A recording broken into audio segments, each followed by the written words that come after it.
샬롬 삼국지 5권 13번째.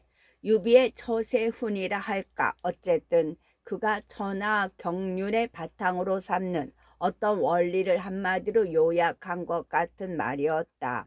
그 말을 전해 듣는 백성들 치고 감탄하지 않는 이가 누구이겠는가. 공명 또한 속으로는 다급하기 그지없었으나 아무 말 없이 고개만 끄덕였다. 그렇게 되자 유비의 느려 빠진 행군은 그대로 계속되었다. 민심도 중요하지만 더 급한 게 당장의 등 뒤를 찌를 창칼이라 보다 못한 공명이 유비에게 권했다. 오래전에 조조의 군사가 뒤쫓아 올 것이니 운장을 먼저 강화로 보내 공자 유기에게 도움을 정하게 하는 게 좋겠습니다. 속히 군사를 일으키고 배를 내어 강릉에서 만나도록 하면 위급을 면할 수 있을 것입니다.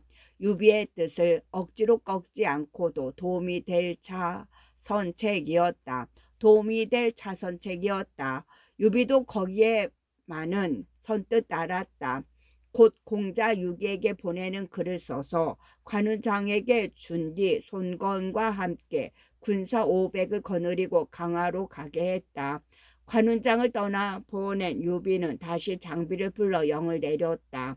이 떡은 군사를 이끌고 뒤를 막으라. 뿐만 아니었다. 조은을 불러 늙은이와 어린이를 돌보게 하고 나머지 관원들도 각기 백성들을 보살피는 일을 나누어 맡게 했다. 그리고 매일 심리만 가면 시니 군사들을 뒤따르는 백성들이라기보다는 백성들을 돌보고 지키기 위한 군사들이라는 편이 옳았다. 한편 번성에 든 조조는 사람을 양양으로 보내 유종을 불렀다. 이미 조조에게 항복한다는 글을 올린 유종이었으나 막상 조조가 강 건너에서 부르니 두려움부터 일었다. 감히 서서 조조를 만나보지 못하고 제모와 장윤에게 대신 가기를 정했다. 그러나 그 두 사람도 떨떠름하기는 마찬가지여서 이리저리 미루기만 하고 있는데 왕이란 이가 가만히 유종을 찾아보고 말했다. 장군께서는 이미 항복을 하셨고 유비 또한 달아났으니 조조는 틀림없이 마음이 느슨해져 위급에 대비함이 없을 것입니다. 바라건대 장군께서는 분연히 떨치고 일어나시어 기병을 한번 내어보도록 하십시오. 지세가 험한 곳에 숨겨두었다가 갑자기 들이치면 넉넉히 조조를 사로잡을 수 있습니다. 그리하면 장군의 위세가 전하를 떨쳐올려 비록 중원이 넓다 해도 장군의 경문 한 장으로 평정할 수 있습니다. 이런 기회는 실로 얻기 어려운 것이니 결코 놓치셔서는 아니 됩니다. 놀라운 말이기는 하나 그렇다고 전혀 안 될 말도 아니었다. 하지만 아직 어린 유종은 먼저 겁부터 났다. 우물우물 대답해 왕위를 보낸 뒤에 제모를 불러 들은 대로 말해 주었다. 그 말을 들은 제모는 당장 왕위를 불러들이게 하고 꾸짖었다. 너는 천명도 모르는 주제에 어찌감히 그같이 요망스런 소리를 했느냐. 나라를 팔아먹을 놈아. 네 감히 나를 욕할 수 있느냐. 네놈의 생고기를 씹지 못하는 게 다만 한스러울 뿐이다. 왕위도 지지 않고 성난 소리로 채무를 꾸짖었다. 지난번 이규가 죽은 뒤로 형주의 사람다운 사람은 하나도 남지 않은 줄 알았더니 아직 왕위가 있었다. 제모는 왕위가 자신을 욕하며 대들자 이귀처럼 왕위도 죽여버리려 했다. 그 자리에서 무사들을 불러 목베기 하려는데 괴월이 나서서 말렸다. 그가 비록 천명에는 어둡다 해도 우리 형주로 보면 충신이라 할 수 있소이다. 장군께서 그를 죽였다가는 충신을 죽였다는 욕을 듣게 될 것이요. 이에 제모는 치솟는 화를 누르며 왕위를 살려주었다.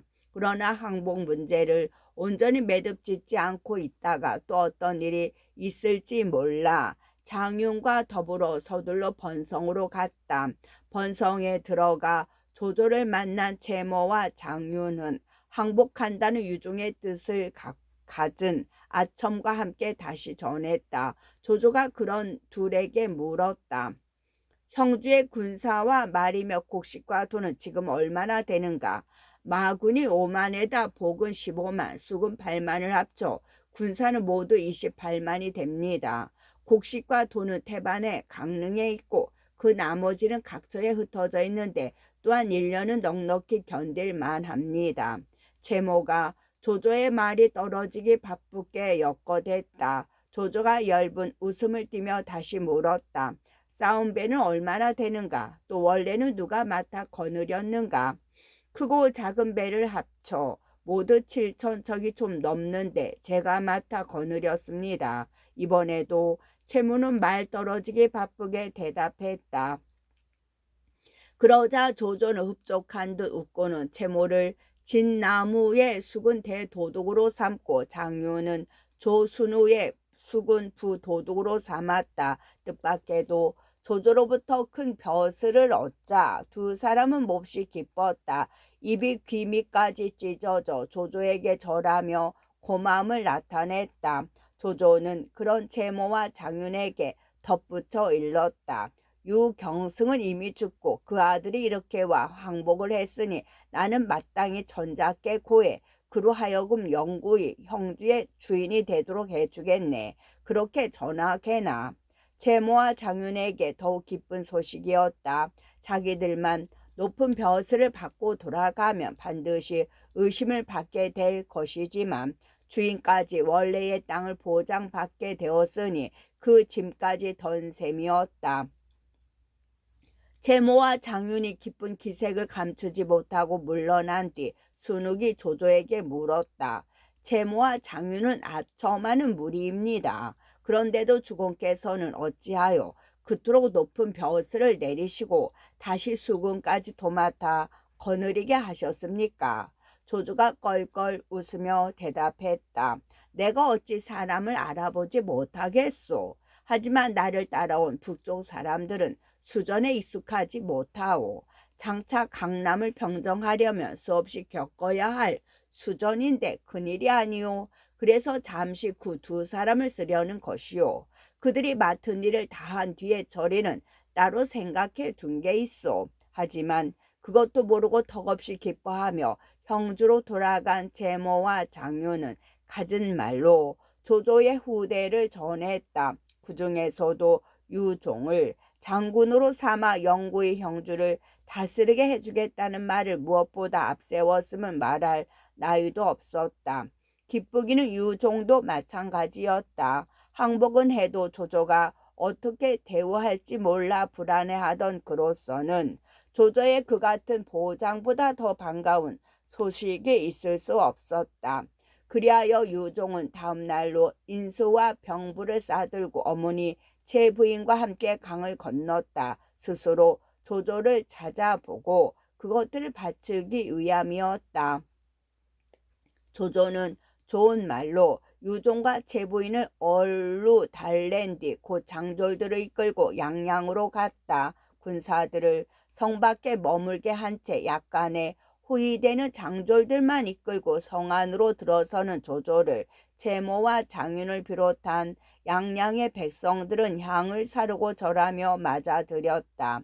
갖은 좋은 말로 백성들을 위모하며 성 안으로 들어간 조조는 관부의 자리에 잡고 앉아 형주의 관리들을 보았다. 조조가 가장 먼저 부른 것은 괴월이었다. 그 재주를 들어서 알고 있는 조조는 괴월을 가까이 오게 한 뒤 손을 잡으며 말했다. 내가 기쁜 것은 형주를 얻어서가 아니라 이도 괴월을 얻은 까닭이오. 부디 내게도 그 재주를 아끼지 마시오. 그리고 괴월을 강릉 태수의 번성후로 삼았다. 처음 항복을 권한 부손이나 그 논의를 매듭진 왕찬도 조조는 잊지 않았다. 모두 관내후로 봉해 그 공에 보답했다. 그런데 정작 엉뚱하게 된 것은 그들의 주인이 유종의 관작이었다. 채모와 장윤에게 말한 것과는 달리 유종에게 난데없이 청주 자사를 내린 것이었다. 그것도 그날로 길을 떠나 청주로 가라는 엄명과 함께였다. 유종이 크게 놀라 사양했다. 저는 벼슬하기를 바라지 않습니다. 다만 부모가 살던 땅을 지키며 살고 싶을 뿐입니다. 어제 한 말을 손바닥 뒤집듯 하는 사람이니 그 말을 듣고 청주로 갔다가 또 무슨 일을 당할지 몰라 사양한 것이었다. 조조가 차갑게 대답했다. 청주는 전자가 계신 도성에 가까운 곳이네. 자네를 그리로 보내는 것은 조정에 딸린 벼슬아치로 삼으려는 것이지만 한편으로는 형주에서 벗어나게 해주려는 뜻도 있네. 여기 있으면 자네는 반드시 다른 사람에게 해를 입을 것이야. 그래도 유종은 2번, 3번 사양했으나 조조는 끝내 허락하지 않았다. 이에 유종은 하는 수 없이 그 어머니 채부인과 함께 청주로 떠났다. 그들 모자를 호위하며 함께 간 것은 지난날 그의 장수였던 왕위뿐이었고 나머지 관원들은 강어귀까지만 전송한 뒤 모두 돌아갔다. 그런데 그들 모자가 아직 그리 멀리 가지 못했을 때였다. 조조가 가만히 우금을 불러 당부했다. 그대는 경기 약간을 끌고 유종 모자를 뒤쫓아가서 죽여버려라. 후환을 끊어버리려 함이다. 이에 우금은 곧 군사들을 모아 유종을 뒤쫓았다. 유종 일행은 오래자나 우금의 군사들에게 둘러싸였다. 우금이 나서더니 유종 모자를 가리키며 크게 소리쳤다. 나는 승상의 명을 받들어 너희를 죽이러 왔다. 어서 목을 바쳐라. 그 소리에 놀란 제부인은 유종을 껴안고 통곡했다. 유포의 둘째 아들로 머물러 있었던들 그같이 죽지는 않았을 유종이었다. 그런데 여자의 허영과 투기가 겹쳐 억지로 형주의 주인을 만들었다가 끝내는 한번 꽃피워 보지도 못한 어린 나이로 목숨을 잃게 만들어 버리고 말았다. 수십 년 싸움터를 누비며 사람 죽이기를 일삼아 온 우금이 그런 채부인의 어리석은 눈물에 마음이 흔들릴 리가 없었다. 군사들을 호령해 유종 모자에게 손쓰기를 재촉했다. 홀로 옛 주인을 뒤따르며 호위하던 왕이가 노예 칼을 빼들고 맞섰으나 될 일이 아니었다. 수많은 군사들에게 둘러싸여 피투성이 싸움을 벌이다가 끝내는 창칼 아래서 외로운 충신의 넋으로 사라졌다. 왕위를 죽인 군사들은 뒤이어 유종과 제부인도 죽였다. 우금이 돌아가 조조에게 그 일을 알리니 조조는 무거운 상을 내려 우금의 공을 지하했다. 하지만 사실 이 부부는 틈 있을 때마다 조조를 깎아내리기 위해 역사를 왜곡하고 있는 연희 가운데서도 가장 악에 찬 부분 중에 하나이다. 정사의 기록 어디에도 조조가 유종과 제부인을 그토록 참혹하게 죽였다는 말은 없다. 오히려 남아있어 볼 수 있는 것은 유종의 생각이 높고 뜻이 맑으며 알미 깊고 헤아림이 넓으며 영화를 가볍게 여기고 의를 무겁게 본다는 등으로 죽여 세운 뒤 그를 간이 대부 동참 군사로 삼아주기를 전작게 피는 조조의 표문뿐이다. 아마도 연희를 지은 이는 결과적으로 유비의 자립을 더디게 만든 유종과 일평생 유비를 괴롭힌 조조에 대한 정신적인 안갚음을 그 참혹한 얘기를 꾸며 내므로써 대신한 것 같다. 그러나 이 사실 하나로 조조의 삶 군데군데에서 섬뜩한 빛을 뿜는 비정과 잔혹의 측면을 덜어보주지는 못한다. 연희의 지은이가 미처 조조를 깎아내리는데 써먹지 못한 정사의 기록도 있기 때문이다. 그 중에서도 조조가 다른 형주 사람 주부리를 죽인 일은 그것만으로도 유종의 일에 가름할 만하다. 주부리는 영릉 사람으로 자를 원직이라 했는데 어려서부터 남다른 재주를 보였다. 그런데 그 재주를 탐낸 조조가 주부리를 사위로 삼으려 하였으나 그는 마다하여 먼저 조조의 노여움을 샀다. 또 조조에게는 창설한 아들이 있어 재주가 또한 주부리와 짝이 될 만했으나 그 아들이 죽자 조조가 주부리가 살아있는 것을 더욱 시샘하게 되었다. 그리하여 조조가 그를 죽이려 하니 큰아들 조비가 그걸 알고 말렸다. 불의는 하늘이 낸 제주인이 죽여서는 안 됩니다. 살려두어 이 다음에 제가 쓰도록 해 주십시오. 그 말에 조조는 차갑게 대답했다. 그놈의 제주는 네 따위가 부릴 수 있는 게 아니다. 그러고는 기어이 자객을 보내 주부리를 죽여버렸다. 얘기가 빗나갔지만 어쨌든 유종을 죽여 후환을 없이 한 조조는 다시 사람을 융중으로 보내 제갈량의 가솔들을 잡아오게 했다. 그들을 인질로 삼아 전에 서서를 불러들였던 것처럼 제갈량을 불러보고 안 되면 그들을 죽여 화풀이라도 할 작정이었다. 하지만 군사들이 융중으로 가보니 제갈량의 가솔들은 이미 어디로 갔는지 알 수가 없었다. 미리 그런 줄 안 제갈량이 사람을 보내 삼강 안 깊숙한 곳으로 가솔들을 옮겨버린 까닭이었다. 조조로 보면 몹시 한스러운 일이었다. 양양이 어느 정도 안정되자 순유가 조조를 깨우쳐 주듯 말했다. 강릉은 형 양골에서도 매우 중요한 땅으로 곡식과 돈이 많이 쌓여 있습니다. 만약 유비가 그 땅을 근거로 삼게 된다면 오래잖아 급한 난리가 일 것입니다. 내가 어찌 그걸 잊고 있겠나. 이미 생각하고 있었다는 듯 조조는 그렇게 대답하고 이내 양양성의 옛 장수들을 불러 모았다.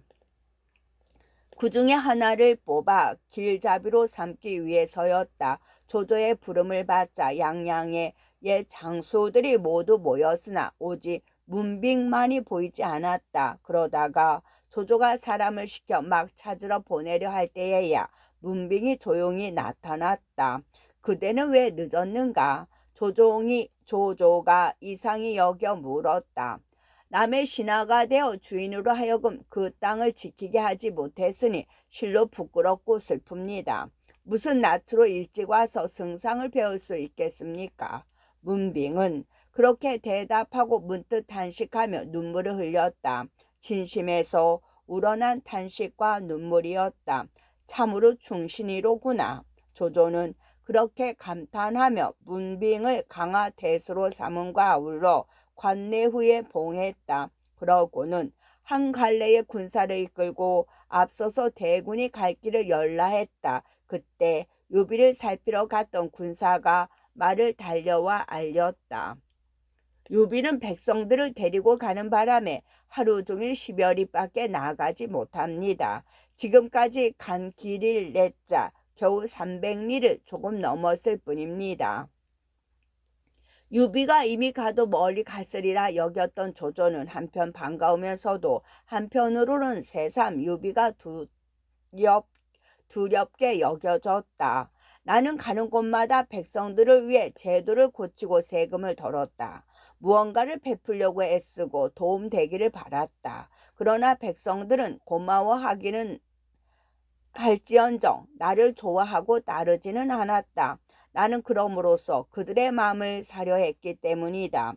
백성들은 오랜 경험으로 결국 그러한 사고 발기에서 보다 큰 이득을 보는 것은 사려고 애쓰는 쪽이라는 걸 알고 있기 때문이다. 그런데 유비는 다르다.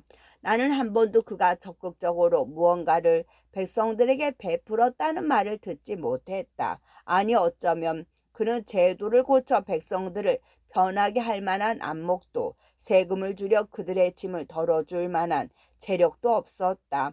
그가 한 것이 있다면 그것은 기껏 원래보다 더 나쁘게 만들지 않았다는 것 정도이다. 오히려 백성들로부터 부양을 받고 도움을 입는 것은 언제나 그쪽이었다. 그러면서도 백성들은 그를 좋아하고 따른다. 그는 민심을 사는 게 아니라 얻고 있다. 나는 처음 그것이 그의 오랜 공군과 불운에 대한 백성들의 단순한 동정이거나 그가 의지하고 있는 한실의 낡은 권위가 바라는 후광 때문인 줄 알았다. 그러나 이제 알겠다. 사고 팔았던 사람들의 사이는 거래가 끝나면 모든 것이 끝난다. 그러나 주고받았던 사람들의 사이는 그 주고받음이 끝나도 이어지는 그 무엇이 있다. 나는 어떤 이득을 위해 백성들의 마음을 사려 했기 때문에 더 큰 이득에 내몰리면 그들을 팔아버릴 수도 있다. 하지만 그는 애초에 이득을 주고 사지 않았기에 이득으로 팔아버릴 수가 없다. 내가 유비라면 전부터 백성들을 데리고 떠나는 일이 없었을 것이고 그들이 굳이 따라오더라도 버리고 떠났을 것이다. 지금쯤은 강릉성에 들어 성벽을 높이고 록각을 둘러세워 다가오는 적에 대해 만반의 준비를 갖추었을 것이다. 그런데도 유비는 코앞에 닥친 싸움에는 거추장스럽기만 한 그들 틈에서 헤어나지 못하고 아직 길 위에서 늑장을 부리고 있다. 그는 백성들의 마음속에서 강릉성을 얻고자 하고 있다.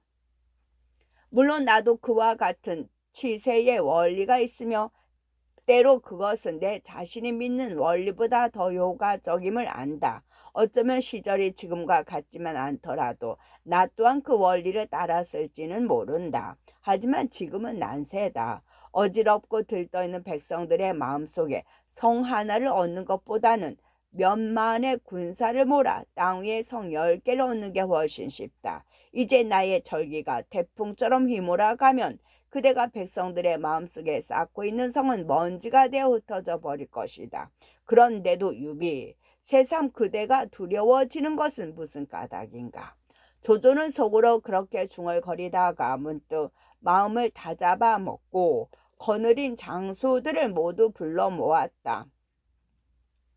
그대들은 각기 거느리고 있는 군사들 중에서 가장 날래고 굳센 절기만을 골라 뽑아 5천을 만들라. 그들로 하여금 밤낮을 가리지 않고 달려 하루 안에 유비를 되쫓아 잡게 한다. 나는 남은 대군을 이끌고 그 뒤를 이어나가리라. 조조의 그 같은 명이 떨어지자 장수들은 곧 거기 따랐다. 오래자나 가리고 가려 뽑은 5천의 절기가 뿌연 먼지를 날리며 남쪽을 향해 태풍처럼 몰려갔다. 빛나는구나 당양벌의 조은과 장비. 빛나는구나 당양벌의 조은과 장비. 한편 유비는 그런 줄도 모르고 여전히 10만이 넘는 백성들을 겨우 3천여 군마로 돌보며 느릿느릿 강릉으로 가고 있었다. 장비가 뒤를 막고 조은이 늙은이와 어린이들을 보호하고 있었지만 이미 군대의 행진이라기보다는 비난민 행렬에 가까웠다. 유비와 말머리를 나란히 하고 가던 공명이 문득 걱정스러운 얼굴로 유비를 돌아보며 말했다. 운장이 강화로 간 지 이미 여러 날 되었건만 아직 아무런 소식이 없습니다. 일이 어떻게 되었는지 알 수 없어 실로 궁금하기 짝이 없습니다. 번거로우시겠지만 군사께서 몸소 한번 가보시지 않으시겠습니까? 가서 유기를 만나 보십시오. 유기는 전에 공의 가르침을 받아 어려움에서 벗어난 적이 있으니 만약 공께서 몸소 오신 걸 보면 결코 우리가 청하는 걸 거절하지 못할 것입니다. 이번 일이 잘 풀리게 하는 길은 오직 그밖에 없는 듯 싶습니다. 유비가 한참을 생각에 잠겼다가 공명에게 그렇게 말했다. 공명도 그 길밖에 없다고 여겼다. 어차피 이쪽에서 빨리 갈 수 없다면 저쪽에서 빨리와 강릉성의 구실을 해주어야만 머지않아 밀어닥칠 조조의 대군으로부터 유비를 구해낼 수 있을 것이기 때문이었다. 공명이 승낙하자 유비는 유봉에게 500 군사를 딸려 강화로 가는 공명을 호위케 했다. 공명이 유봉과 더불어 강화로 떠난 바로 그날이었다. 유비가 간홍, 미추, 미방 등과 가고 있는데 호련 미친 듯한 바람이 한 차례 일더니 흙먼지를 휘물고 하늘로 치솟아 붉은 해를 가려버렸다. 이게 무슨 징조요? 유비가 놀라 좌우를 돌아보며 물었다. 음양의 이치에 밝은 간홍이 신점을 한번 쳐보더니 질린 얼굴로 대답했다. 아주 좋지 못한 징조 같습니다. 오늘 밤에 크게 흉한 일이 있을 것이니 주공께서는 얼른 백성들을 버리고 멀리 피해 가도록 하십시오. 신야에서 여기까지 따라온 백성들인데 내가 어찌 참아 버릴 수 있겠소. 그럴 수는 없소이다. 유비가 한마디로 잘라 거절했다. 간홍이 안타까운 듯 유비를 재촉했다. 만약 주공께서 버리고 가지 않으시면 머지않아 큰 화가 이를 것입니다. 어서 서두르도록 하십시오. 그러나 유비는 여전히 흔들림이 없었다. 한동안 묵묵히 앞쪽을 바라보다가 문득 좌우를 돌아보며 물었다. 저 앞쪽은 어디요? 당 양현인데 보이는 산은 경산이라 불리고 있습니다. 누군가 그곳 자리에 밝은 사람이 그렇게 대답하자 유비가 얼른 영을 내렸다. 저 산으로 들어가 잠시 쉬었다 가자. 그러고는 간홍이 더 권할 틈도 없이 군사들을 재촉해 백성들을 경산으로 이끌도록 했다. 이에 간홍도 하는 수 없이 입을 다물고 말았다. 때는 마침 늦가을에서 초겨울로 접어드는 계절이었다. 싸늘한 바람은 뼛속으로 스며드는데 산중에는 의지할 움막 하나 없었다. 해가 지자 추위와 주림에 떠는 백성들의 울음소리가 골짜기를 메웠다. 그럭저럭 사경이 가까웠을 무렵이었다. 호련 서북쪽에서 크게 함성이 오르더니 이어 점점 가까이 다가오기 시작했다. 크게 놀란 유비가 급히 말에 올라 자신이 이끌던 2천 군마를 이끌고 적을 맞으러 갔다. 이윽고 조조의 군사들이 거센 기세로 밀려왔다. 가리고 가려 뽑은 군사들인데다 머리수도 많아 유비의 2천 군마로는 감당하기 어려웠다. 유비는 죽을 힘을 다해 싸웠으나 곧 위급한 지경에 빠지고 말았다. 그때 다행히 뒤처져 있던 장비가 군사를 이끌고 싸움터에 이르렀다. 장비는 몰려오는 조조의 군사들을 닥치는 대로 죽이며 겨우 한 줄기 길을 열고 유비를 구해 달아났다. 동남쪽을 바라보고 한참 정신없이 달리는데 문득 한때의 군마가 앞을 가로막았다. 조조에게 항복한 옛 형주의 장수 문빙이 이끄는 군마였다.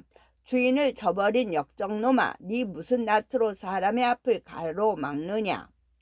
유비가 문빙을 알아보고 꾸짖었다. 문빙은 그래도 형주에서는 보기 드물게 의기로운 사람 가운데 하나였다. 얼굴 가득 부끄러운 빛을 띠더니 말없이 군사를 이끌고 동북쪽으로 가버렸다. 그렇지만 문빙이 길을 열어주었다고 해서 유비와 장비가 그대로 적지를 빠져나오게 된 것은 아니었다. 그 뒤로도 장비는 유비를 보호하며 수시로 길을 막는 조조의 군사들과 일면 싸우고 일면 달아나기를 거듭했다.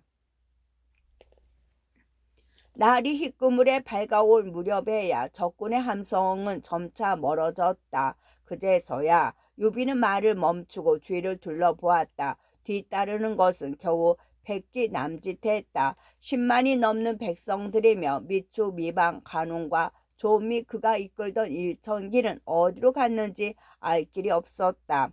유비는 좌우를 돌아보며 눈물 섞어 단식했다. 10여만의 목숨이 나를 따르다가 모두 이같이 큰 환란을 맞게 되었구나. 모든 장수들과 늙고 젊은 숱한 백성들이 살았는지 죽었는지조차 알지 못하니 비록 나무나 흙으로 빚은 사람이라 할지라도 어찌 슬퍼하지 않을 것인가. 그 말에 모두 처량한 느낌이 들어 한숨 짓고 있는데 호련 미방이 나타났다. 살맞은 얼굴에 어디를 어떻게 찔리고 베었는지 몹시 절룩거리고 있었다. 조자룡이 우리를 저버리고 조조에게 항복하러 가버렸습니다. 미방이 쓰러지듯 유비 앞에 엎드리며 그렇게 알렸다. 고통으로 일그러진 가운데도 분한 기색이 얼굴에 뚜렷했다. 듣고 있던 사람들은 모두 그 뜻밖의 소리에 놀랐다. 그러나 유비만은 믿지 않았다. 오히려 미방에게 꾸짖듯 말했다. 말을 삼가라. 자룡은 나와 오랜 법같이 지내온 사이건을 어찌 나를 저버릴 수 있겠는가.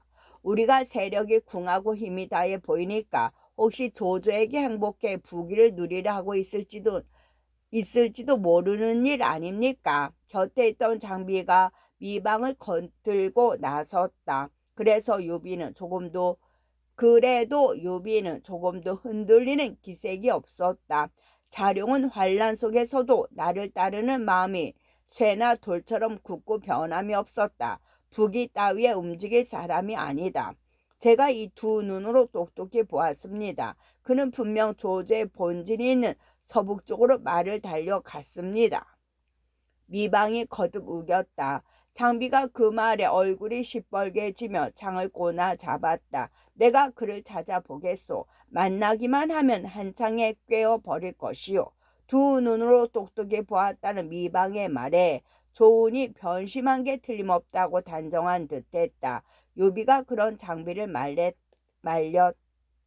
유비가 그런 장비를 달랬다. 함부로 죄 없는 사람을 의심하지 마라. 너는 둘째 형 운장이 알량과 문추를 죽인 일을 잊었느냐? 남 보기에는 조조의 사람이 되어 그러한 것 같았지만 결국 운장은 내게로 돌아오지 않았느냐? 자룡이 서북 쪽으로 갔다면 반드시 그 까닭이 있을 것이다. 자룡은 결코 나를 버릴 사람이 아니다. 하지만 이미 심사가 뒤틀린 장비가 어찌 순순히 듣겠는가? 유비의 말을 듣는 둥 마는 둥 20여 기를 이끌고 장판교란 다리 쪽으로 갔다. 아무래도 제 눈으로 봐야겠다는 태도였다. 장비가 장판교에 이르러 보니 동쪽에 한 무더기 숲이 보였다. 장비는 문득 한 계교가 떠올라 데리고 간 군사들에게 말했다. 너희들은 나뭇가지를 베어 말꼬리에 달아 끌고 숲속으로 이리저리 내닦거라. 되도록 먼지를 높게 치솟게 해서 그것을 본 조조가 습속에 대군이 숨어있는 것으로 믿게 해야 한다. 단순하고 성급하게만 베는 장비가 생각해낸 개교라고는 생각하기 어려울 만큼 놀라운 데가 있었다. 군사들이 영을 받고 물러나자 장비는 홀로 말을 탄 채 장판교 위로 올라갔다. 장팔 사물을 비껴들고 조조의 군사들이 몰려오고 있는 서쪽을 쏘아보는 풍이 조금도 싸움에 져서 쫓기는 무리의 장수 같지는 않았다. 이때 조우는 참으로 위태로운 지경을 치닫고 있었다. 간밤 사경 무렵 조조의 5천 절기가 덮쳤을 때 조우는 거느린 군사들과 더불어 나리 세도로 힘을 다해 싸웠다. 그러나 밝은 뒤에 보니 주인 유비는 간 곳을 모르겠고 그의 늙고 젊은 가솔들도 찾을 길이 없었다. 기막힌 중에도 조우는 가만히 속으로 뜻을 굳혔다. 주공께서는 내게 감미 두 부인과 소부인 아두를 당부하셨다. 그런데 이제 싸움터에서 모두 잃어버렸으니 내 무슨 낯으로 주공을 대하겠는가. 차라리 가서 싸우다 죽는 한이 있더라도 주모와 소주인이 계신 곳을 찾음이 오르리라. 그리고 좌우를 둘러보니 남은 군사는 겨우 3, 40기밖에 되지 않았다. 그래도 조우는 두려워함이 없이 말을 박차 적진 속으로 뛰어들었다. 미리 유비의 군사들이 모두 달아나 버린 탓인지 보이는 것은 다만 번성과 신야에서 따라온 백성들 뿐이었다. 조조의 군사들에게 이리 베이고 저리 찔리면서 싸움터를 몰려다니는데 그들의 울음소리가 하늘과 땅을 흔드는 것 같았다. 화살을 맞고 창칼에 상한 채 아내와 남편이며 아들, 딸도 버리고 이리저리 내닫는 게 차마 눈뜨고 보기 힘든 아비규환이었다. 조우는 그런 백성들 사이를 달려가다 문득 풀숲에 눈 익은 사람 하나가 쓰러져 있는 걸 보았다. 일으켜 보니 관홍이었다. 두 분 주모를 보지 못하셨소? 조응은 관홍의 상처도 살펴보지 않은 채 급하게 물었다. 관홍이 괴로운 신음을 억누르며 대답했다. 두 분 주모께서 수레를 버리고 아두 아가씨를 품으신 채 걸으시기에 내가 말을 달려 뒤따르며 호위하려 했소. 그러나 산구비를 지나는데 적장 하나가 나타나 한창에 나를 찔러 말 아래로 떨어뜨리고 말은 그가 끌고 가버렸소이다.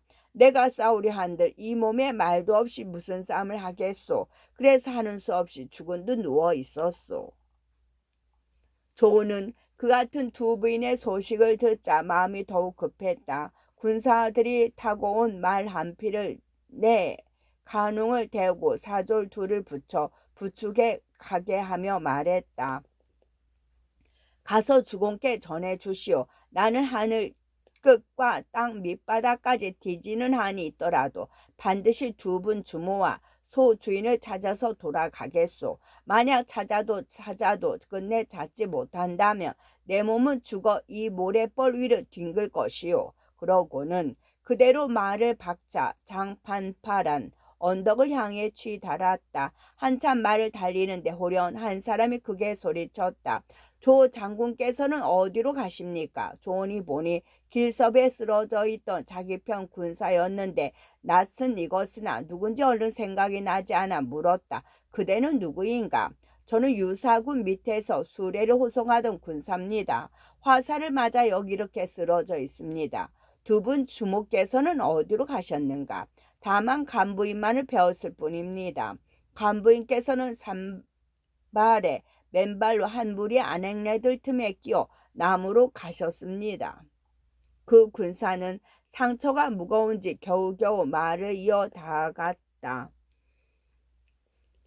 그러나 마음이 급한 조은은 그를 돌아줄 틈이 없었다. 그의 말이 끝나기 바쁘게 말을 박차 남쪽으로 달렸다. 오래잖아 한 무리의 백성이 황급히 남쪽으로 몰려가는 게 보였다. 남녀 합쳐 수백이나 되니 조은이 얼른 간부인을 찾을 수가 없었다. 이 가운데 간부인은 안 계십니까? 조은은 하는 수 없이 아낙네들 쪽을 보며 크게 소리쳐 물었다. 마침 무리 뒷변에 섞여있던 간부인이 조은을 보고 방성대곡으로 응답을 대신했다. 말에서 내린 조은은 창을 땅바닥에 꽂고 울먹였다. 주모를 잃어 이 지경에 빠지게 한 것은 실로 운의 죄입니다. 미부인과 작은 주인은 어디 있습니까? 나와 미부인은 적군에게 쫓기던 끝에 수레를 버리고 백성들 틈에 섞여 걸었소. 그런데 한때의 조조편 군마가 나타나 함부로 죽이며 덤벼드는 바람에 모두 흩어져 미부인과 아두는 어디로 갔는지 모르겠구려. 정신없이 쫓겨다 보니 나 혼자 이렇게 살아있을 뿐이요. 끝.